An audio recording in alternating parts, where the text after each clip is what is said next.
নমস্কাৰ, এটা বিশেষ কথালৈ ভিডিঅ'টো বনাইছোঁ, গতিকে আপোনালোকলৈ অনুৰোধ থাকিল যে যিসকলে ভিডিঅ'টো চাই আছে প্লিজ স্কিপ নকৰিব আৰু যিমান পাৰে ভিডিঅ'টো শ্বেয়াৰ কৰি দিয়ক।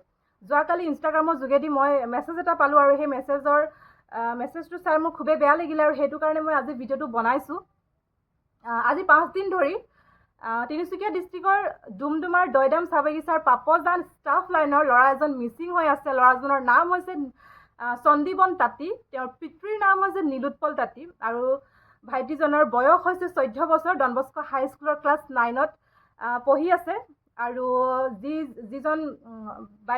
যিগৰাকী বাইদেৱে মোক মেছেজ কৰিছিলে, তেওঁৰ কোৱা মতে তেওঁৰ ভতিজা হয়। তো তেওঁৰ ভতিজাজনে সেইদিনাখন শুকুৰবাৰ আছিলে, শুকুৰবাৰ দিনাখন 2টামান বজাত তেওঁৰ ওচৰতে মানে এখন ফিল্ড আছে, সেই ফিল্ডত খেলিবলৈ যায়। গতিকে সেইটো সময়ত ঘৰত মাক দেউতাক নাছিলে, ভাইটি এজন আছে। গতিকে সেই ভাইটিক ক'লে বোলে যে মই অকণ খেলিবলৈ যাওঁ। তো তেনেকৈ ট্ৰেক পেণ্ট আৰু টি চাৰ্ট এটা পিন্ধি সি খেলিবলৈ ওলাই গ'ল। আৰু ফিল্ডখন ঘৰৰ পৰা বেছি দূৰ নহয়, মানে ঘৰৰ পৰা দেখিয়ে থাকে ফিল্ডখন।